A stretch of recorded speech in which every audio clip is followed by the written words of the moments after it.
A alíquota do Fundo Rural será menor a partir do ano que vem. Dólar avança acima de R$ 3,12. E ainda as baixas nas cotações da soja, do milho e do café. Mercado do Campo desta terça-feira, 1º de agosto, está no ar.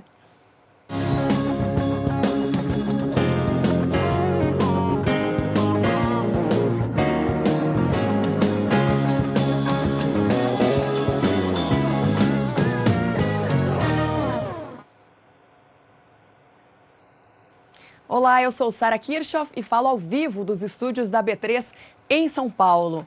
E às vésperas da espera da votação da denúncia contra o presidente Michel Temer, o dólar passou o dia muito próximo dos R$ 3,10, mas ao longo da tarde a situação foi mudando para a moeda americana e o dólar terminou o dia em alta de 0,22% nesta terça-feira.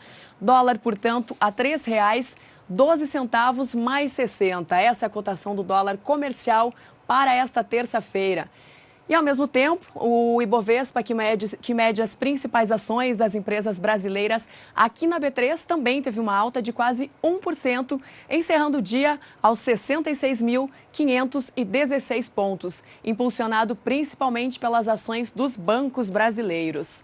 E depois de uma longa espera, o Fundo de Amparo ao Trabalhador Rural, o FUNRURAL, teve um novo capítulo nesta terça-feira. O presidente Michel Temer assinou um documento, ele almoçou com a bancada ruralista, e editou a medida provisória que traz alterações para o Fundo Rural. Quem também esteve em Brasília hoje participando desse almoço com a bancada ruralista foi a repórter Camila Xavier e é ela que nos traz mais informações.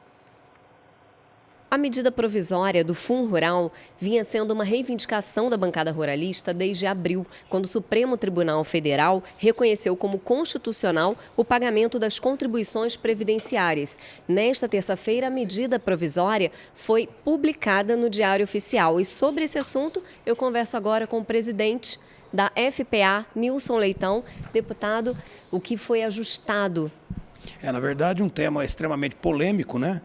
Conflituoso e com muitas opiniões de tributaristas, de advogados que entendiam, alguns que deveria ter a remissão de toda essa dívida do passado, outros continuam a entender de que deveria insistir na inconstitucionalidade. Mas nós do parlamento não temos aí o direito de ficar debatendo esse tema, deixando uma situação crítica no colo do produtor e também do adquirente, até porque a Receita Federal já está apta para lançar toda essa dívida no CNPJ ou no CPF de todos aqueles que não pagaram o Fundo Rural nos últimos 10 anos.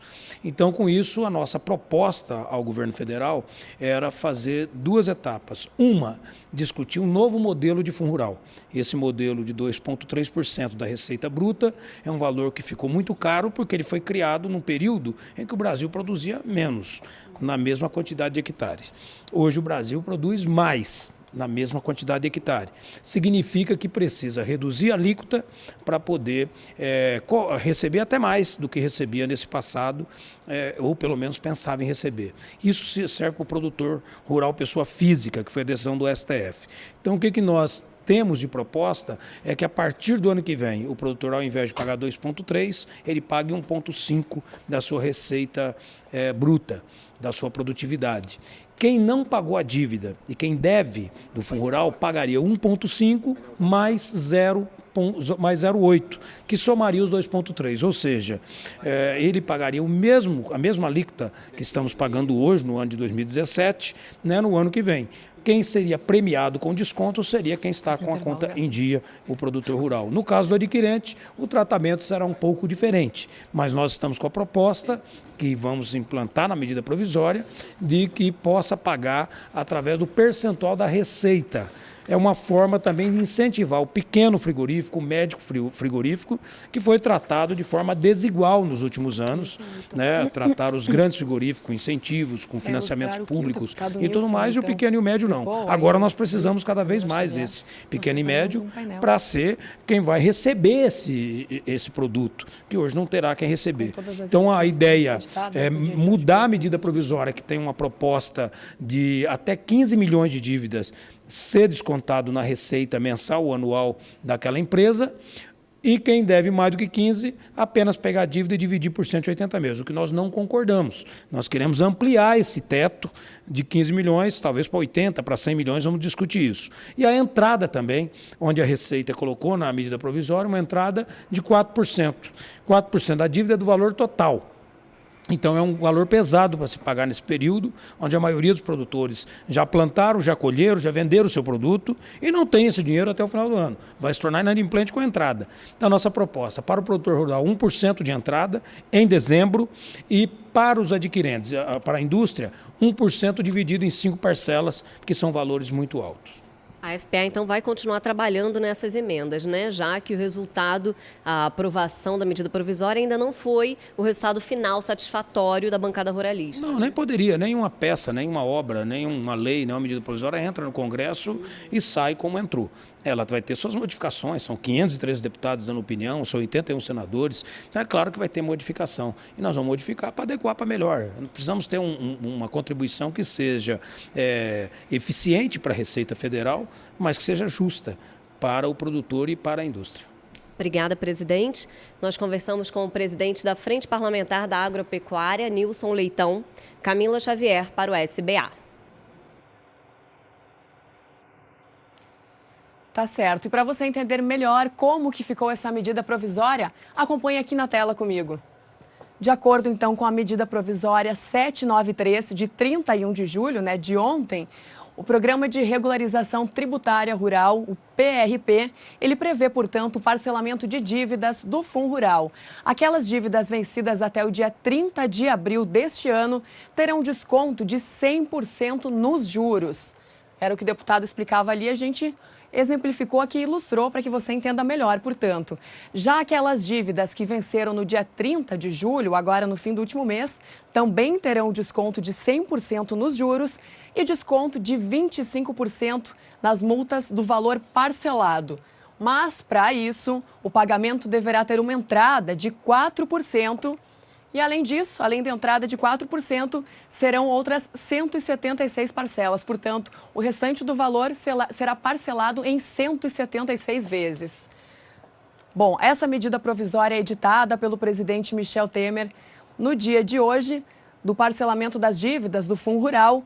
Também prevê a redução da alíquota do Fundo Rural para o ano que vem, passando de 2,3% para 1,2%. Além disso, haverá adesão ao refis do Fundo Rural até o dia 29 de setembro. Essas foram as informações, portanto, em relação a essa medida provisória editada pelo presidente Michel Temer. O Mercado do Campo faz um rápido intervalo, mas daqui a pouquinho a gente volta com mais informações. O Mercado do Campo está de volta ao vivo dos estúdios da B3 em São Paulo com as cotações do café. O café apresentou queda nas 3 principais bolsas durante o dia de hoje. E a gente começa com a Bolsa de Londres, contratos futuros para o café robusta. Todos os principais contratos que a gente tem aqui na tela apresentam queda, como você pode ver aí. E eu começo com os vencimentos para setembro. Últimos negócios, vencimentos para setembro, negociados, portanto, a $2.110 por tonelada, queda de 0,61% nesses contratos. Vencimentos para novembro também operando em queda de 0,47%, de acordo com os últimos negócios, então, a $2.104 a tonelada. Contratos para janeiro do ano que vem, negociados a $2.083, com uma variação negativa de 0,33%. E contratos para março do ano que vem também com uma leve queda de 0,09% a $2.072 a tonelada. Todos os principais contratos do café robusta, portanto, em queda nesta terça-feira. Vamos então para a Bolsa de Nova York, café arábica. Últimos negócios nos contratos com vencimento para setembro, a $1,37 por libra-peso. uma queda de 1%. Contratos para dezembro negociados a $1,41 por libra-peso ou centes por libra-peso, mais uma queda de quase 1%. Contratos para março do ano que vem a $1,44 por libra-peso, novamente uma queda próxima de 1%. E contratos para maio do ano que vem, negociados a $1,47 por libra-peso, uma queda de 0,94%. E aqui o café BMF Bovespa, aqui na B3, olhando para o ajuste atual, contratos para setembro foram 20 contratos negociados no valor de $164,95, um valor que representa uma queda de 1,14%. Contratos negociados para dezembro, aí a gente presta atenção aqui, foram 1.200 contratos negociados, um número bem significativo, no valor de $169,95, uma queda de 0,93%. Contratos para setembro do ano que vem, $176,25 a saca, queda de 1,07%, e contratos para setembro de 2019, contratos futuros para setembro de 2019, negociados a $185,85 a saca. A queda passa de 1%, portanto. Bom, do café, vamos para os estúdios da Somar com as primeiras informações do tempo com ela, Juliana Rezende.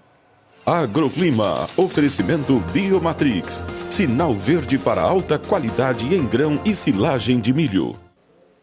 Olá, boa tarde a todos. No decorrer dos últimos períodos, o predomínio tem sido de tempo mais seco na maior parte das áreas produtoras de cana-de-açúcar do centro-sul do país. Os produtores puderam avançar com as atividades no campo. Só que essa falta de chuvas também garantiu o declínio dos índices de umidade do solo em grande parte do centro-sul do Brasil. No decorrer dos próximos 5 dias, não há previsões de pancadas de chuva, principalmente no interior do estado de São Paulo, Minas Gerais e também centro-oeste. As instabilidades somente se concentram na região sul, podendo alcançar a faixa leste do estado de São Paulo. Os volumes de chuva ainda seguem um pouco mais baixos, ficam entre 5 e 15 milímetros. No decorrer do segundo período, essas pancadas agora perdem um pouco mais de intensidade e seguem concentradas na região sul, principalmente entre o Rio Grande do Sul, Santa Catarina e também a costa leste do estado do Paraná. Na maior parte da região centro-oeste, sudeste e também o interior do Paraná, a expectativa ainda será de tempo mais seco.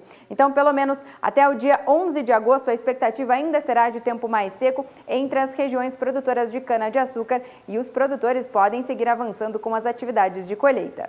Daqui a pouco eu volto com mais previsão do tempo. Um movimento pedindo mudanças e a modernização da Confederação Nacional da Agricultura e Pecuária foi lançado na cidade de Rondonópolis, em Mato Grosso. Acompanhe na reportagem. O movimento Muda CNA recebeu o apoio de produtores rurais, líderes políticos e presidentes de diversas entidades representativas do setor produtivo. Com alguns eixos de discussão, Muda CNA defende o fim da reeleição para a presidência por tempo indeterminado, como é hoje. O fim do salário para o cargo de presidente da confederação, estima-se que o valor ultrapasse a R$70 mil, e ainda questões relacionadas à contribuição sindical e à modernização da entidade representativa do setor. A CNA tem como missão, conforme o seu estatuto, representar, organizar e fortalecer os produtores rurais brasileiros, congregando associações e lideranças rurais e participando das discussões e decisões sobre a política nacional agrícola. No entanto, para as entidades, isso não vem ocorrendo como deveria. A insatisfação dos setores com a atual gestão da CNA chegou ao limite quando a CNA se manifestou favorável à retomada da cobrança do Fundo Rural, uma decisão do Supremo Tribunal Federal tomada em março desse ano. E nesse momento, é claro que com o fim disso aí, e os produtores têm manifestado anseio de algumas mudanças. Até mesmo por causa da colocação da CNA, uma nota mal colocada que eles fizeram na questão do Fundo Rural. Mas nós da federação, nós nos posicionamos contrário à CNA, então nós temos legitimidade e tranquilidade de falar sobre isso. A questão de representatividade, não só na política sindical, mas na política partidária no Brasil vai mudar. Está mudando e tem que mudar. Essa forma que veio até hoje não condiz mais com a realidade e principalmente não condiz mais com o futuro que nós esperamos. O propósito é estabelecer o diálogo a nível do Brasil, uma discussão total sobre regulamento, sobre estatuto, e uma vez que não é possível fazer alterações estatutárias, porque não há interesse da diretoria da CNA, a coisa vai provavelmente andar por meios legislativos. A ideia é que todos, sindicatos, associações, agricultores, participem desse debate. O momento é agora, a CNA precisa ser mudado, a hora é agora e a discussão tem que se estabelecer para chegar a um novo formato, um formato moderno de administração da representação maior da agricultura brasileira. A partir de agora, o movimento começa a se espalhar por todo o Brasil na tentativa de mudar o estatuto com os pontos elencados pela comissão que lançou o Muda CNA. A confederação terá novas eleições em novembro deste ano.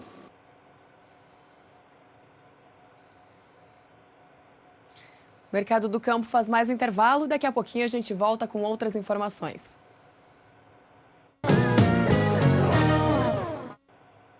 O Mercado do Campo está de volta ao vivo dos estúdios da B3 em São Paulo.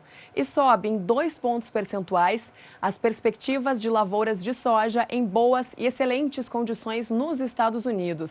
O último levantamento do Departamento da Agricultura norte-americano havia apontado para que 57% das lavouras de soja apresentavam essas condições. Mas no fim da tarde de ontem, o relatório atualizado aumentou a perspectiva em 2 pontos percentuais, passando, portanto, para 59% das lavouras em boas e excelentes condições com a oleaginosa, contrariando a expectativa de alguns traders. Bom, em situação regular, são 28% das lavouras. No relatório anterior, o indicativo apontava para um percentual acima, enquanto as lavouras em condições ruins ou muito ruins chegam a 13% neste momento. Com isso, vamos ver como reagiu então o mercado da soja no mercado futuro na Bolsa de Chicago, depois desse relatório do Departamento de Agricultura dos Estados Unidos. Começamos então com os contratos com vencimento para o mês de agosto, de acordo com os últimos negócios. Negócios, então, para agosto, a R$ 9,59 por bushel, uma queda bem significativa de 3,64%, $9, e 59 centavos por bushel, queda alta, então, acima dos 3%. Contratos para setembro, a R$ 9,64 por bushel, queda de 3,65%. A gente consegue analisar que a cotação máxima antes dessa mudança havia sido de R$ 9,92, agora passando para R$ 9,64 por bushel, uma queda, portanto, que impacta bastante no mercado futuro da soja. Avaliando os contratos para novembro, então, fecharam a R$ 9,71 por bushel, com uma queda de 3,64%, e contratos para janeiro do ano que vem a R$ 9,80 ou cents por bushel, mais uma queda acima dos 3%. De Chicago, vamos para o Brasil. Soja aqui na B3, soja futura BMF. De acordo com o ajuste atual, contratos com vencimento para setembro, negociados a $21,25 a saca. 3,54% de desvalorização na soja no mercado futuro. Contratos para o mês de novembro, negociados a $21,42 a saca, queda de 13,5%. Contratos para março do ano que vem, a $21,75 a saca, queda mais uma vez acima dos 3%. E contratos para maio do ano que vem, a $21,87 a saca, queda de 3,10%. Já no milho, de acordo com esse relatório do Departamento de Agricultura dos Estados Unidos, veio também uma correção para as lavouras em boas e excelentes condições agora, referente ao mês de julho, passando de 62% para 61%, um recuo, portanto, de 1 ponto percentual. 26% das lavouras de milho estão em condições regulares e 11% em situação ruim ou muito ruim. E nesta terça-feira, o milho operou em queda em mais de 2%, nas bolsas. Começamos então com o milho, Cibiotina, Bolsa de Chicago. Olhando para o mês de setembro, de acordo com os últimos negócios, milho no mercado futuro, portanto, a $3,62 por bushel, queda de 2,09%. Contratos para dezembro negociados a $3,76 por bushel, mais uma queda acima dos 2%. Contratos para março do ano que vem a $3,88 por bushel, uma queda de 1,82%. Agora o milho BMF Bovespa negociado aqui na B3 Bolsa e Balcão, Bolsa e Mercados. Vamos ver como ficaram os contratos para setembro para o milho no mercado futuro, de acordo com o ajuste atual. Saca de 60 quilos, então, R$ 25,88, uma queda também de 1,03%. Contratos negociados para o mês de novembro a R$ 27,95 a saca, mais uma queda dessa vez de 0,64%. Contratos para janeiro do ano que vem foram 480 contratos negociados pelo valor de R$ 28,95 a saca, uma variação também negativa de 0,69%. E contratos para março do ano que vem a R$ 30,35 a saca, mais uma queda de 0,69%. Fora isso também, fora a questão do relatório do Departamento de Agricultura dos Estados Unidos, que mexeu com o preço das commodities, as previsões climáticas para o meio-oeste também vêm derrubando as cotações da soja e do milho, porque elas se apresentam mais favoráveis aí para as próximas semanas. Mas para saber como é que fica o tempo aqui no Brasil, a Juliana Rezende é quem tem as informações. O predomínio de tempo mais seco no interior da região norte e também do nordeste, como já se é esperado para essa época do ano, tem garantido o declínio dos índices de umidade do solo. Especialmente nas áreas em vermelho do mapa, é que a disponibilidade hídrica vem diminuindo de forma mais intensa. Em algumas localidades, a umidade está abaixo até de 10%. Especialmente no interior da região nordeste, no sertão nordestino, a umidade do solo já vem declinando e os produtores de mandioca já estão adiando as atividades de plantio das lavouras por conta desse baixo índice de umidade do solo. Nos próximos períodos, a expectativa ainda será de tempo mais seco, tanto no interior do Nordeste, como também nas áreas mais ao sul da região norte. As pancadas de chuva apenas se concentram no extremo norte do país e também na faixa leste nordestina. Isso ocorre até o dia 6 de agosto. Já durante o segundo período, as instabilidades da região norte agora se espalham um pouco mais pela região, porém os acumulados agora seguem mais baixos, não ultrapassam os 15 milímetros. As pancadas também seguem frequentes na costa leste nordestina, enquanto que no interior do Nordeste a expectativa ainda será de tempo mais seco, pelo menos até o dia 11 de agosto. Então, durante as próximas 2 semanas, a expectativa ainda será de tempo mais seco no interior da região Nordeste e as atividades de plantio das lavouras de mandioca podem acabar sendo adiadas novamente. Hoje eu encerro por aqui a minha participação. Até mais!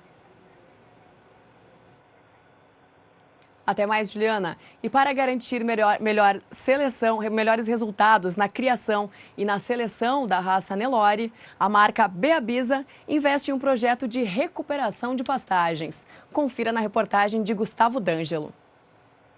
Por afetar a principal fonte de alimento para os bovinos, a degradação de pastagens representa um dos maiores entraves para o aumento da produtividade na pecuária. Para aumentar a produtividade, nós temos que considerar 2 variáveis. Uma das variáveis é a taxa de lotação das pastagens. E a segunda variável é o desempenho animal. Vamos voltar primeiro na taxa de lotação das pastagens. A taxa de lotação, nós precisamos ter aumento da produção da forragem e principalmente melhora na eficiência do pastejo. Somente com a melhora da eficiência do pastejo é possível melhorar a taxa de lotação. A segunda variável seria, então, o desempenho animal.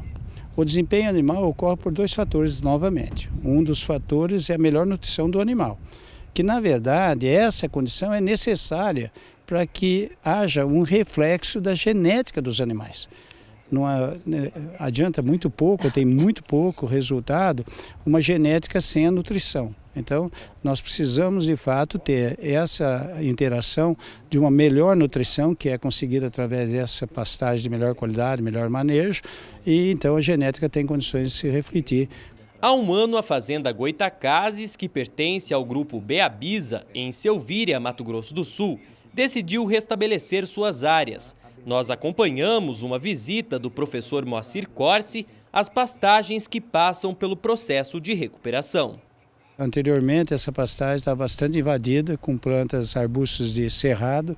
Um exemplo é esse caso aqui, ó. Você imagina o tamanho dessa rebrota em toda a área. Então isso estava interferindo bastante com o crescimento da planta forrageira através de sombreamento e de outras competições que são naturais.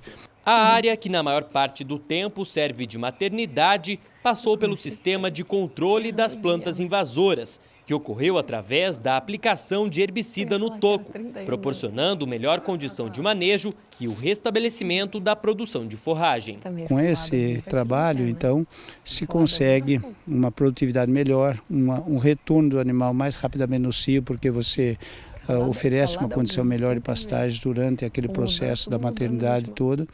E, evidentemente, cada vez mais que se trabalha nesse sentido, os resultados aparecem com muito maior transparência. O gerente de produção da fazenda, Marcos Queiroz, destaca o resultado alcançado até agora com o desenvolvimento do projeto. Esse projeto, Gustavo, está aqui já há um ano com o professor Moacir. Nós estamos hoje, dentro desse um ano, fizemos 10% da área da fazenda.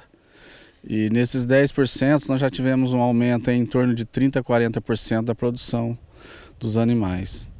Então é um projeto que a gente tem gostado muito, que estamos aqui vendo o resultado.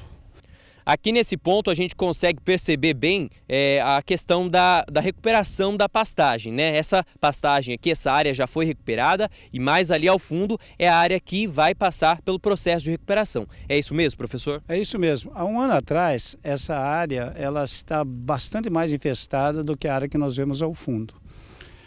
O que vai acontecer esse ano, a tarefa desse ano então, será recuperar aquela área. Em recuperação de pastagem, depois do controle da planta invasora, nós temos que deixar a pastagem vedada. E normalmente os pecuaristas não fazem isso, eles não têm condições de fazer isso, porque se nós estamos numa condição de invasão de plantas invasoras, é porque a pastagem está num grau de degradação. Então ele não tem muita área para onde colocar esses animais.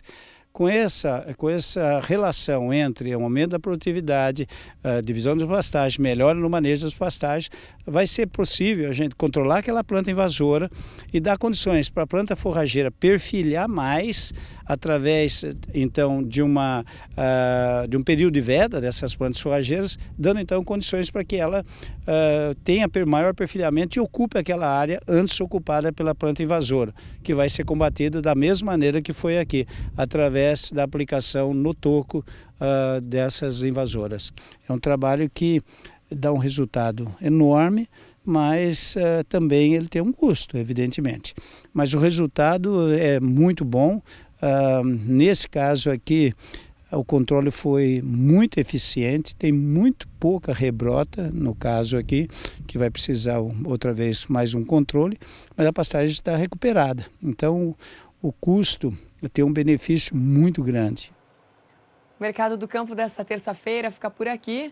Continue com a nossa programação. Acompanhe agora o programa Pecuária BR com Jorge Zaidan e Renata Ferreira. Até amanhã.